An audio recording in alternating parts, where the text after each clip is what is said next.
And so we try again. The legal team representing more than 1,000 claimants in a class action case against Tiger Brands who suffered harm due to the outbreak of listeriosis over the period 2017 and 2018 held a press briefing earlier this week, where they indicated that breakthrough scientific evidence had emerged earlier in the year directly and solely linking the listeriosis outbreak to Tiger Brands Enterprise Foods factory in Polokwane, Limpopo. When the outbreak occurred, over 200 people died as a result, with several hundreds left with the adverse effects of being affected by listeriosis. A trial date for the case has yet to be set, but the plaintiffs' lawyers are confident that their case is winnable, given evidence showing the causal link to Tiger Brands. If indeed this is a slam dunk case and Tiger Brands is held liable, what sort of compensation might the plaintiffs get and how might it be determined? I'm joined by Melusi Xulu. He's the managing director of Donda Attorneys, and he joins us via phone. Thank you so much, sir, for joining us. So if the evidence does bear out, it seems that there won't be much room for Tiger Brands to shirk liability. And if that's the case, given that some people died while others are living with unbearable health conditions directly related to the outbreak, how might compensation be determined for the different outcomes? Good afternoon to you, Nompi, and to the viewers at home. The way to determination of compensation will be based on the pain and suffering that was suffered, or also loss of support, and also, the emotional suffering that the victim suffered. But the way to calculate exactly how they should be compensated, we usually use what we call the actual scientists who can determine in terms of calculation how much money should be paid.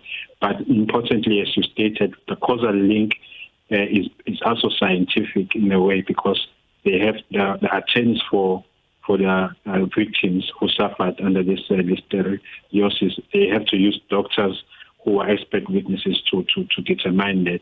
What I was expecting, though, was if that Tiger Brands is opposing, they will have their own experts who will say there's no causal link. But if they haven't defended that, or they haven't shown that there is a causal link, there isn't a causal link, then obviously, as you say, in inverted commas, it's a slam dunk. It's only up now to the experts who determine the compensation. Yeah, I've seen numbers being bandied about in some publications with talk of up to 2 million rand compensation for some of the victims.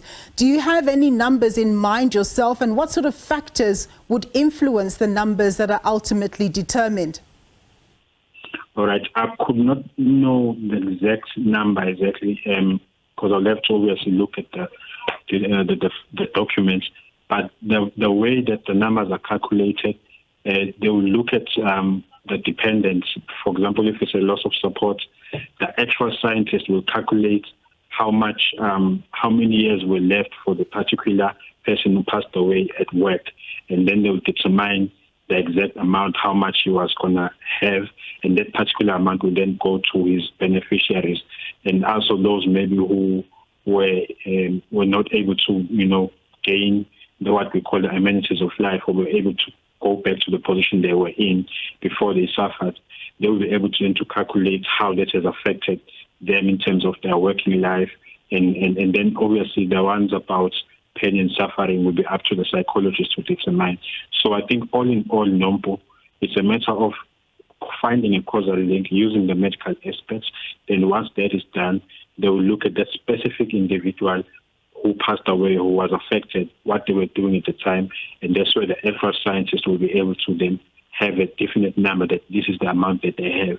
What may happen, though, they may be at a negotiation table, maybe the Tiger Brands will have their own experts in terms of compensation, and then they might work the numbers, and they might then make a settlement offer, and then they might agree. All right, Melusi, unfortunately, we have to leave it there due to time. That was Melusi Xulu. He's the managing director of Donda Attorneys. Due to the pending lawsuit, Tiger Brands declined to comment further and says it's awaiting a trial date to determine liability.